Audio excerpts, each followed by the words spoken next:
सबसे पहले मैं आप सबका धन्यवाद करना चाहूँगी हमारे नेता राहुल गांधी जी की भारत जोड़ो यात्रा की सफलता के लिए आप सबका जो सहयोग रहा और आपके माध्यम से जिन लाखों लोगों का सहयोग रहा है, मैं धन्यवाद करती हूँ दिल की गहराइयों से, क्योंकि राहुल गांधी जी भी जो मकसद लेकर चले हैं वो अपना नहीं, आप लोगों का। फ्रीडम ऑफ प्रेस भी उसमें एक बनता है। लोगों की लड़ाई, लोगों की ज़रूरतें, लोगों की अनदेखी, जो वर्तमान में वातावरण है उसको बदलने के लिए हमारा वातावरण, हमारी संस्कृति दूषित नहीं होनी चाहिए, विचारों से दूषित नहीं होनी चाहिए। उसके लिए राहुल गांधी जी निकले और जब यहाँ से निकल कर गए, आप लोगों का जो समर्थन रहा है वो काबिले तारीफ़ है। हम सब ने देखा, हम सभी लोग जितने यहाँ पर हैं, मैं नहीं समझती कि कोई भी या और भी कितने सारे साथी, ऐसा इतना चलने की आदत भी नहीं थी सबको। कौन इतना 3000 किलोमीटर, मुझे नहीं लगता कि किसी ने आज तक किया होगा। लेकिन उसके बावजूद लोगों का उत्साह, लोगों का सहयोग बहुत रहा और पूरे हरियाणा में मेवात से शुरू करके, फिरोज़पुर झिरका से शुरू करके, जब अम्बाला से कल वो निकले हैं, हम सबको लगता है कि वो एक ऐसी अनमिट छाप छोड़ गए हैं हमारे दिलों पर। लोगों के लिए, आने वाली पीढ़ियों के लिए सब लोग याद रखेंगे कि कैसे राहुल गांधी जी यहाँ पर एक संदेश लेकर आए थे, शांति के दूत बनकर आए। और हम सब, हमारा सब का फ़र्ज़ बनता है। मैंने देखा हर जगह कि ना केवल जो हम समझते हैं कि ये पार्टी का कार्यक्रम नहीं था, ये लोगों का कार्यक्रम था। और जगह जगह हमारे लोग भी पूछते रहे, मीडिया के साथी भी, चाहे दूसरी पार्टी के, भारतीय जनता पार्टी के जिनकी आज हुकूमत है, और जो भी लोग, आम जनमानस, युवा, बच्चे ऐसे ले के साथ में भाग रहे थे, दौड़ रहे थे, झंडे लेकर आवाज़ लगाते हुए। और राहुल गांधी जी कैसे किसी को अंदर बुला के, कैसे बच्चे जवान उनके गले लगते थे, महिलाएं, बुज़ुर्ग, सब एक दिल में बात लेकर गए हैं। जो वहाँ पर नहीं भी आ पाए, मीडिया के माध्यम से, सोशल मीडिया के माध्यम से देखा, और सभी लोग प्रभावित हुए कि कैसे ये ज़मीन पर उतर कर लोगों से बातचीत कर रहे हैं, उनकी बात सुन रहे हैं, उनके दर्द को समझ रहे हैं। और आगे एक नेता ऐसा चाहिए जो लोगों की बात को समझकर उनकी आवाज़ उठाए। राहुल गांधी जी के रूप में हमें वो शांति का दूत आज के दिन नज़र आ रहा है। मैं आप सबका बहुत बहुत धन्यवाद। हरियाणा में सर क्या असर हुआ उनकी रैली का, क्या लगता है मोटिवेशन? मुझे बार बार हमारे मीडिया के साथी पूछते हैं, और आपका सवाल थोड़े राजनीतिक रूप से होता है कि आपको क्या फ़ायदा मिलेगा, कांग्रेस को क्या होगा, कांग्रेस इसका कैसे फ़ायदा उठाएगी। तो देखो, हमारे वो कांग्रेस के नेता हैं, इस बात पर हमें गर्व है। लेकिन मुझे लगता है कि वो कांग्रेस के नेता से भी ऊपर एक जो आम आदमी के, एक नागरिक के, देशवासी के, भारतवासी के नेता हैं वो। और उनका अब स्टैचर इतना ज़्यादा है। कांग्रेस पार्टी तो देखो है ही उनके पीछे, और अब हमारा फ़र्ज़ है कि हम उनके संदेश को जन जन तक, घर घर तक पहुंचाएं। और जब वातावरण बदलता है तो इसमें कोई दो राय नहीं है, कांग्रेस पार्टी अपने नेता के संदेश को ले जाते हुए अपने आप को भी मजबूत करेगी। मैडम, कांग्रेस की यात्रा पंजाब में पहुंची है और खालिस्तानी समर्थक भी और दूसरे समर्थक कहते हैं कि राहुल गांधी यहाँ यात्रा में ना आए क्योंकि उनको खतरा है। इसके लिए क्या कहेंगे? देखो, इस तरह के बीच में वॉइसेस आती हैं, और खालिस्तानी समर्थक क्या होते हैं? सब लोग पंजाब के वासी हैं, और पंजाब हमारा सूबा, वहाँ पर हमें बहुत, हमारा एक, जैसे समझ लीजिए कि देश का सरताज, कश्मीर, पंजाब, हमारा हरियाणा, हिमाचल, सब हर तरह के लोग होते हैं हर जगह। और यही राहुल गांधी जी कहते हैं कि सबकी वॉइस होनी चाहिए, सबकी आवाज़ हम सुनेंगे, और हम सबकी आवाज़ सुनकर उनके बात को समझेंगे। मैडम, राहुल गांधी भाजपा और आरएसएस पर हमला कर रहे हैं मैडम, बार बार उनको कोरम कह रहे हैं, क्या कहेंगे? भारत जोड़ो यात्रा चल रही है, कांग्रेस जोड़ो यात्रा कब चलेगी? ये भी अक्सर बात शुरू से ही सुनने में आती है। देखो, आपने देखा होगा थ्रू आउट जो यात्रा रही, सब लोग, सभी कांग्रेसी इसमें मिलकर चले हैं। और राहुल गांधी जी हमारे नेता हैं। बाकी आप खुद बता दीजिए, हर संस्था में वर्चस्व की लड़ाई तो देखो चलती है। मैम खट्टर साहब ने कहा है कि राहुल गांधी की फिलोसफी उनकी समझ से बाहर है। जी जी। खट्टर साहब ने कहा है कि जो हाँ, राहुल तो वो गांधी की कैसे philosophy है- समझेंगे, क्योंकि हमारी जोड़ने की है फिलॉसफी, उनकी तोड़ने की है, तो वो नहीं समझ सकते। मैडम राहुल भाजपा और आरएसएस को कौरव बता रहे हैं। भाजपा वाले इस चीज को लेके काफी आक्रोशित हैं, रोषित हैं। दुखी होंगे ना। दुखी होंगे, कोई बात नहीं।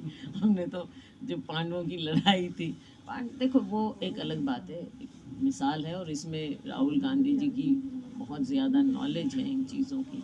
लेकिन हम तो भाई सिंपल आदमी, हम यही समझते हैं कि हमने उसके साथ खड़ा होना है जिसके साथ कोई ना हो।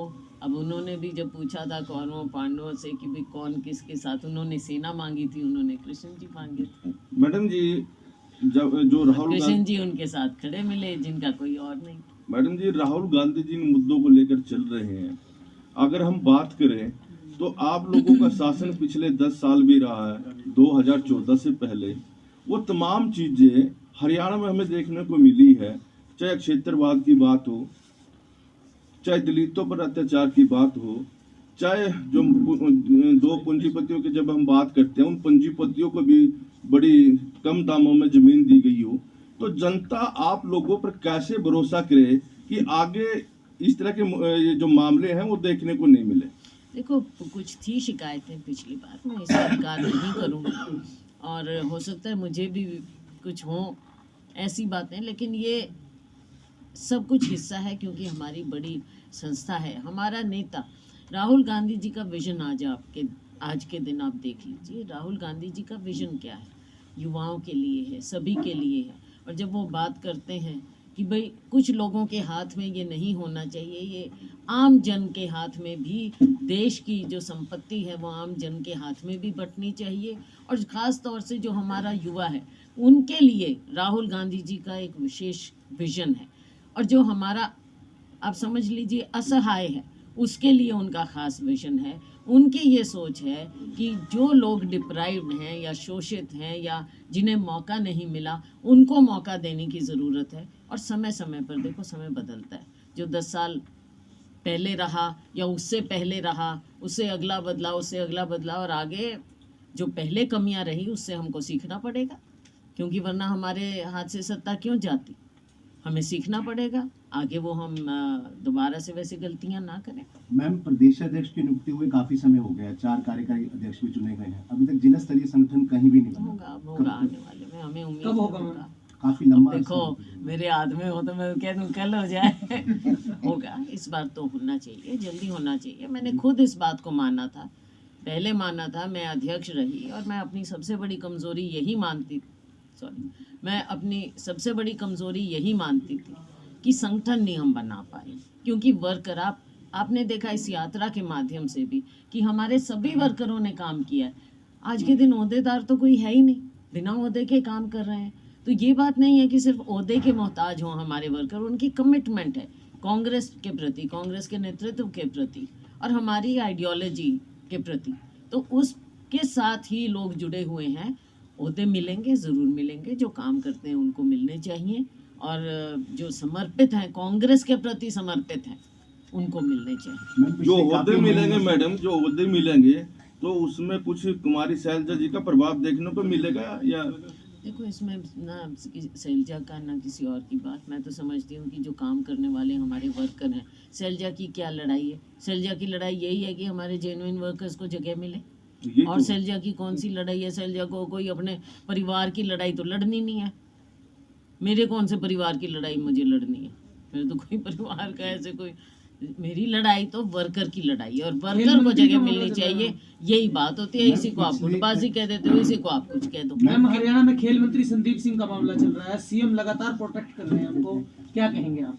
कांग्रेस क्या कर रही है? विपक्ष है कांग्रेस। क्या बात कर रहे हो? हमने खुद ही इस बात को उठाया, मैंने खुद कहा है, ऐसे नहीं बोलते। मैम, पिछले कई महीनों से इनका जवाब दे। देखो बात ये है कि ये बहुत ही संजीदा भी मामला है और संवेदनशील, सेंसिटिव मामला है, महिला का मामला है। इसके प्रति सबको संवेदनशीलता रखनी चाहिए।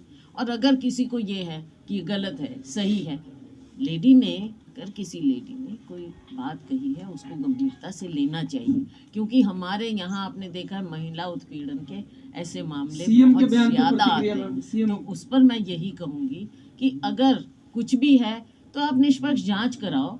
आपका कोई मंत्री है या कोई भी है, अगर वो सच्चे साबित होते हैं तो बाद में उनका बहाल करो। लेकिन आज के दिन सिर्फ ये कहना कि एक डिपार्टमेंट से मैं इस्तीफा देता हूँ या मैं एक डिपार्टमेंट छोड़ता हूँ, इस पे तो लोगों को लगता है कि मुख्यमंत्री का अधिकार है डिपार्टमेंट देना। किसी मंत्री, हम भी मंत्री रहे हैं, हमारा अधिकार नहीं होता किसी डिपार्टमेंट पर, मुख्यमंत्री का होता है और वो देते हैं। साफ यहाँ पर नज़र आ रहा है कि प्रोटेक्शन चल रही है। फिर मैं कहती हूँ कि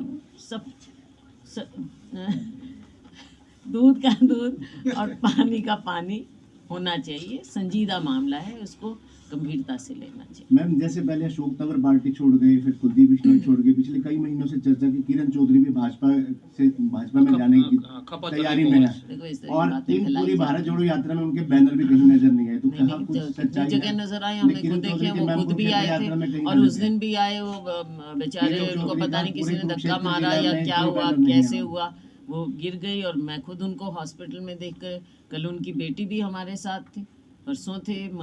तो ऐसी कोई बात नहीं, मुझे नहीं लगता, मुझे लगता है फैलाई जाती हैं बातें, शरारतपूर्ण बातें। मैम एक और सवाल था छोटा सा कि जिला परिषद के जो इलेक्शन हुए थे उसमें जो चेयरमैन पर्सन थे उन्होंने कांग्रेस के बैनर के लिए जैसे चुनाव लड़ने थे तो उनका बैनर नहीं हुआ।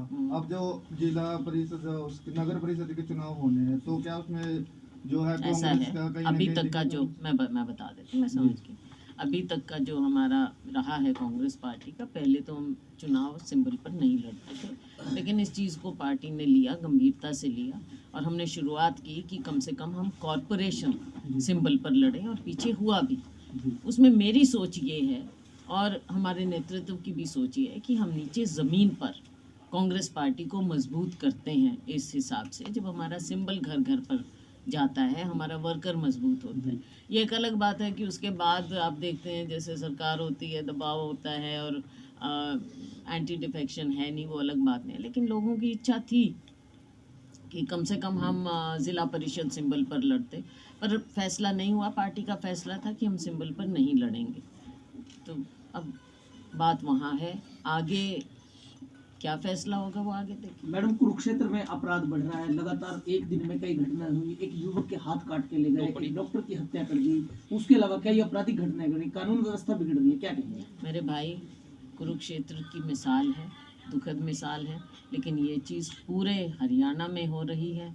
और जिस प्रकार से क्राइम बढ़ रहा है, इसकी जिम्मेवारी सरकार की है, सरकार को लेना चाहिए। कानून व्यवस्था ये सब इतनी गंभीरता से लेना चाहिए। हम जहाँ भी जाते हैं, हर शहर में, देहात में क्राइम बढ़ता चला जा रहा है। हमारे युवा को दिशा नहीं मिल रही है, और जो हमारी एजेंसीज़ हैं, फोर्स है, उनको भी सही ढंग से इस्तेमाल नहीं किया जा रहा है। हर चीज़ में राजनीतिकरण हो रहा है, दोषियों को प्रोटेक्ट किया जाता है, और अगर ऊंचे लोग जो सत्ता के नज़दीक होते हैं उनको प्रोटेक्ट किया जाएगा तो आम लोगों में आप क्या वातावरण फैलाएंगे। लोगों को यही लगेगा कि कहीं ना कहीं पहुंच हो जाएगी तो आप बच जाओगे, कुछ भी आप अपराध कर सकते हो। ऐसा वातावरण हरियाणा में क्यों है, इसका जवाब सरकार को देना पड़ेगा, हरियाणा की जनता को। मैडम, भारत जोड़ो यात्रा को हर रोज महिला, जैसे महिला के दिवस में मनाया जा रहा है, अलग अलग उसमें दिया जा रहा है, और दूसरा किसानों से राहुल गांधी ने मुलाकात करी, एमएसपी को लेकर करी, इस पर क्या कहेंगे आप?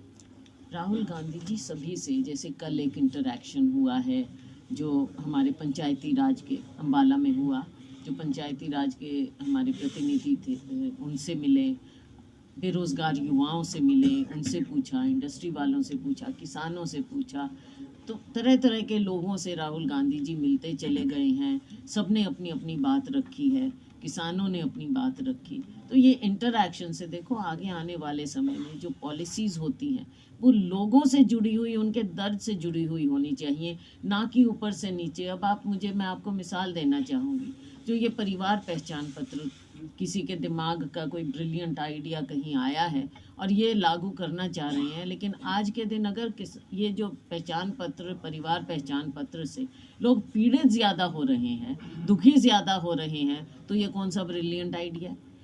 काम तो ये होना चाहिए ना जिससे सहूलियत बढ़े, काम काज में ज़्यादा एक स्ट्रीमलाइंड अप्रोच हो, लेकिन वो तो हो नहीं रहा। तो ये चीज़ें सीखने के सबको सीखना चाहिए और अच्छा होगा कि ये सरकार सीखे कि ऐसा क्यों हो रहा है, ये गलत कार्य क्यों हो रहे हैं। हमारी इंटरेक्शन, राहुल गांधी जी की इंटरेक्शन यही है कि लोगों की बात सुनो। सरकार अगर मोदी जी भी ऊपर बैठे हैं, अगर केवल अपने मन की बात नहीं करके लोगों के मन की बात सुने तो ये देश बेहतर ढंग से गवर्न हो सके। Thank you.